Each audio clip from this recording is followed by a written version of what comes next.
Hey there, What's it's up, y'all? Lexi, and I'm here doing my senior capstone with Drexel University on creative spaces and creatives in the city of Philadelphia and how they impact their greater community. So here I have Dylan, Hey, y'all. and Dylan is a part of the late night series at Drexel University, where we have students and other community creatives who are performing for their first time just come up here and share a safe space where people can really just perform. So, I mean, Dylan is a host. He's also a performer himself, a musician himself, a music industry major. So, I just kind of want you, describe your role with the late night series, describe how you got into, enrolling in this course and being a part of the late night series community. Yeah, absolutely. Thank you for having me, first of all. It's a privilege and an honor to be here. This is actually a first for me, having like a sit-down conversation with all this technology. So yeah, I'm really stoked. I'm super excited. When it comes to late night series and how I first got there, um, I've been going to open mics my whole life. Um, Actually, I had huge stage fright. Oh wow. You wouldn't even think it now. But as I got older and I like realized my talents with music, I just kept going to more and more. I had a really big thing going before I went to college, like at my local open mic called Call Classic. Shout out.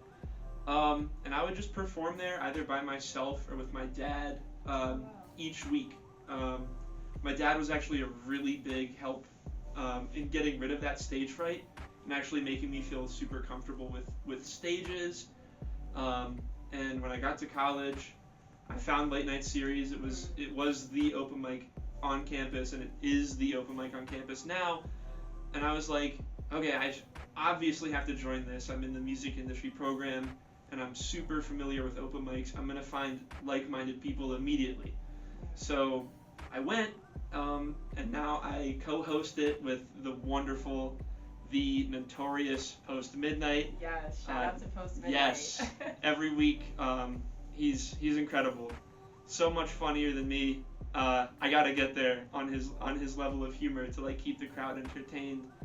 But yeah, the first night I really fell in love. I was like, wow, this is an open mic where the crowd is actually feeling energetic for everyone that gets up there, and it's just like, yes, we finally needed this, like this type of energy at an open mic, because a lot of the open mics are, they don't have that level of pizzazz. Yeah, you know? the level of interaction, I Yeah, get that, exactly. I get that. And that's what I love continuing to build as I work with the great Post Midnight and the even greater production team now. Awesome, awesome. Now you mentioned your team, and I do kind of want to get into how do you as a group continue to, emphasize unity amongst these shows that you guys have every day? Yeah, Well, every so week on Thursday. when it comes to unity, every single show is a team effort. I'm always telling them like I can't do it without them, because when it comes to building these live events, there are so many things that go into it. You need to make sure your sign up sheet is not just has everyone's names, but you have to number that sign up sheet. You need to know if every single one of those people who is signing up, do they need to send an audio file to the sound engineer? And speaking of sound, like you need someone on sound, you need stage crew people. So those assets are really valuable, and they're never ever just assets. Those people, anytime I work with them, I see them as comrades, like lifelong friends. It's like that's really the energy that we've built around the team, because it's that real good rockstar love. That's awesome, man. Late Night Series is supposed to be a safe space for students. How do you continue to uphold these standards in every show? Well, for every single artist that gets up on stage, every single performer, the clapping does not stop until they get on that stage and are about to perform, or what if they introduce themselves, or whatever they're gonna do. If they've plugged in, but that is, we want, like if it is their first time performing, no one wants to hear the silence, right? It's just it's a mood killer. No one it's like if I was going up on that stage for the first time, I'd want to know that the people watching are like supportive, they're encouraging, all that type of stuff.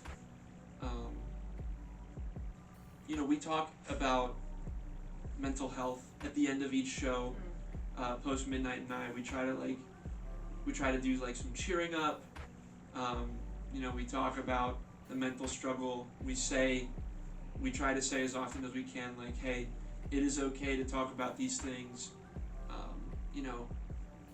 At the end of each show, we always talk about, peace, love, blessings, self-care, taking care of yourself. We title that end segment, it's like peace, love, and blessings, we're out. Because, that's what the world needs. Not just for the students, but for everyone who comes through. Wow. It's a really, really safe space. We try to really do our best to avoid any sources of negativity. And I think we've been doing a really good job of that so far. That's good. That's great, honestly, especially for students. We have a lot going on. Yeah. And the last thing we want is to go somewhere and we're like, oh, I'm still thinking about this, that, and the third. It's great to be able to just have a group that's trying to emphasize let loose and just be there in the moment. Late night series, that's the goal, It should be the place to go every Thursday night on campus to just feel a sense of safety, and good vibes.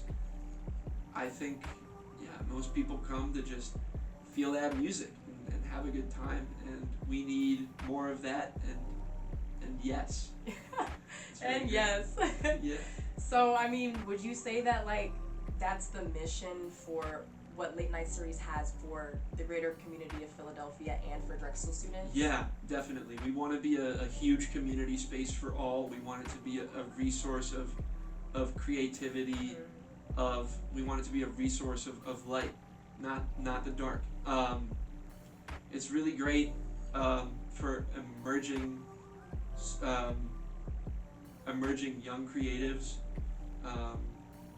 who might not have that opportunity.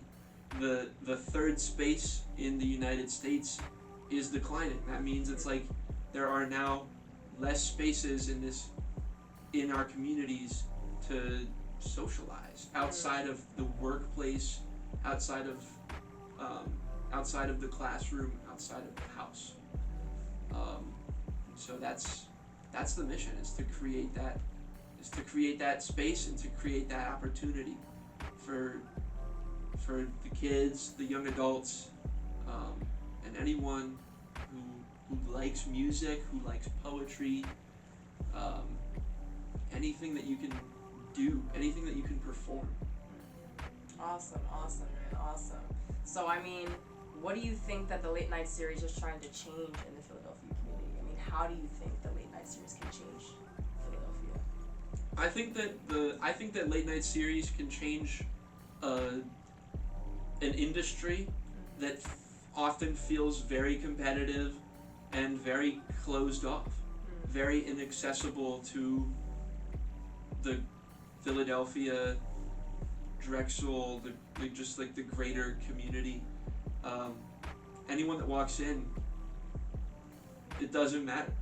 Everyone is welcome. You don't just have to be a student. It's you can discover your music. You can discover yourself. You can, all that stuff.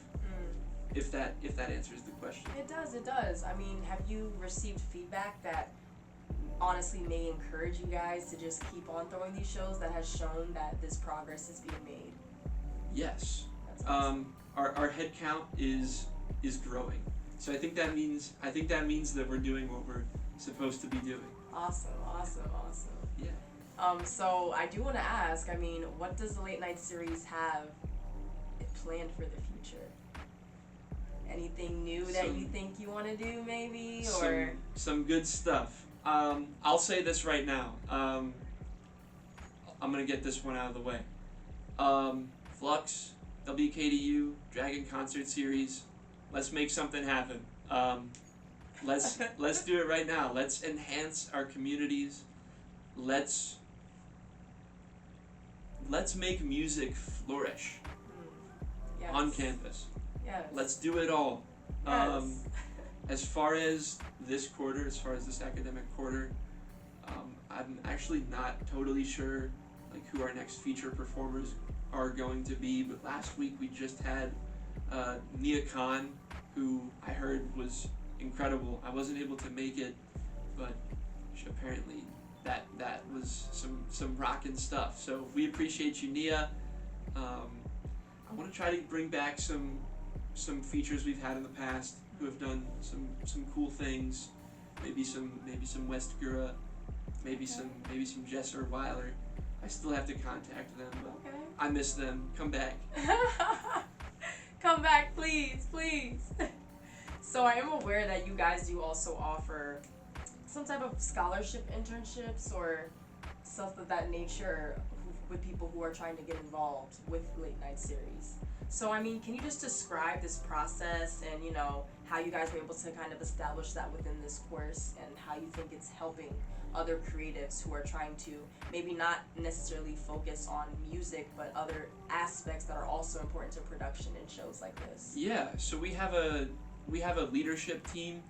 It doesn't have too many people on it, but each quarter you can get around $300 to be on the leadership and like developmental team of Late Night Series.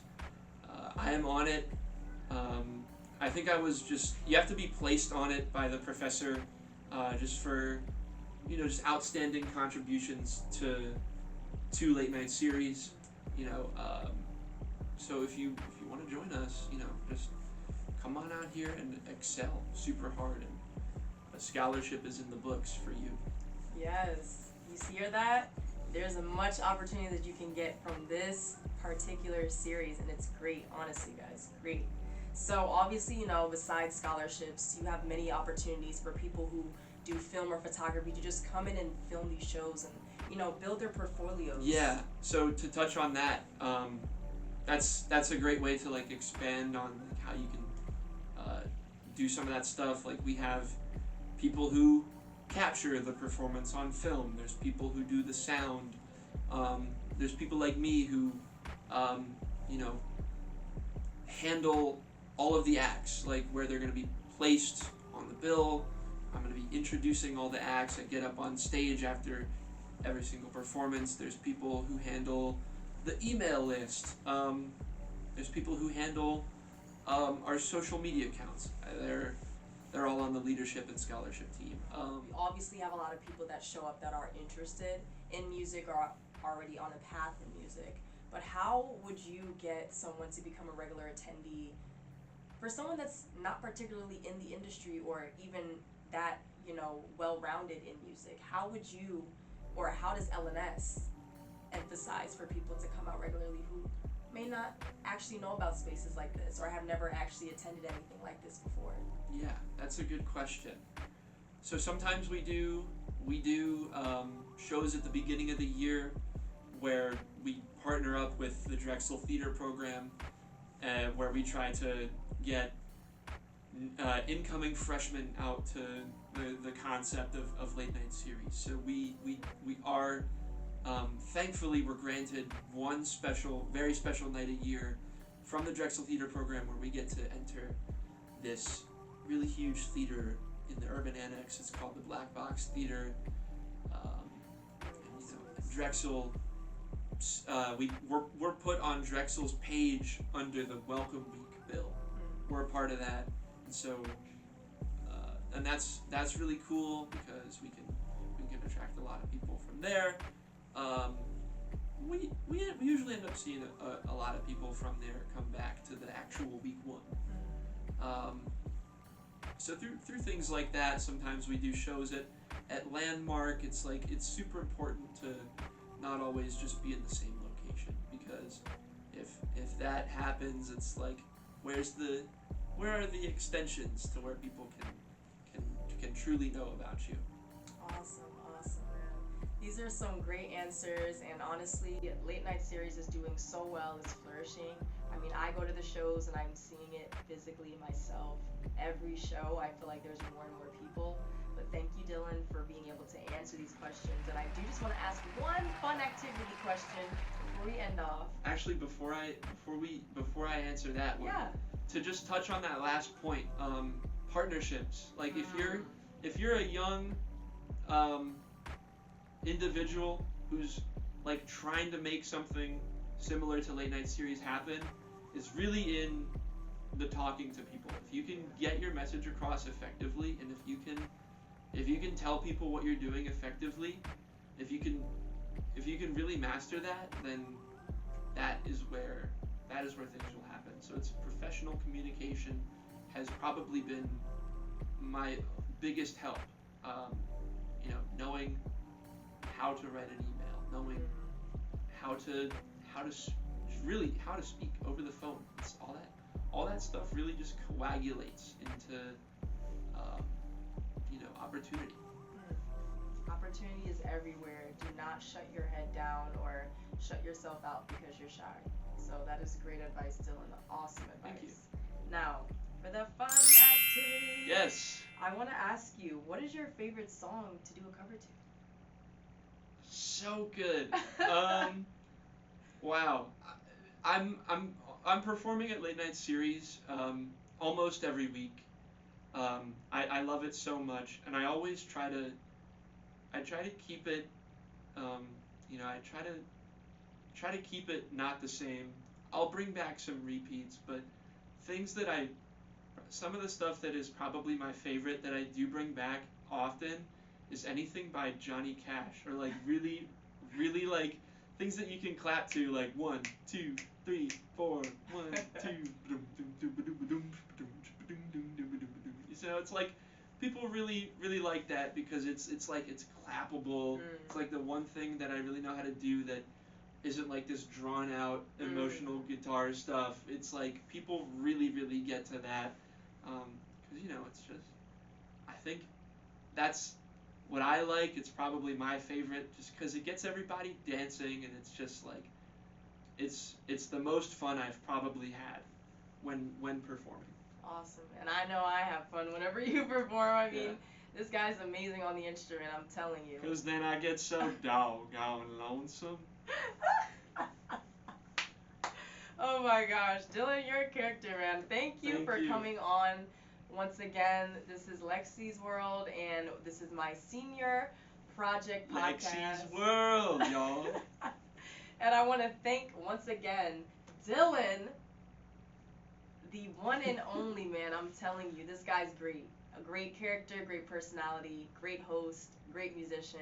You're going to do great things in the future, and I want to just thank you for coming on this and sharing this space with me and being able to do this interview with Lexi, all the same to you. You're the best. Again, it's a privilege to have me on. Much love, Philadelphia, and much love to Lexi's World. Thank you. Peace.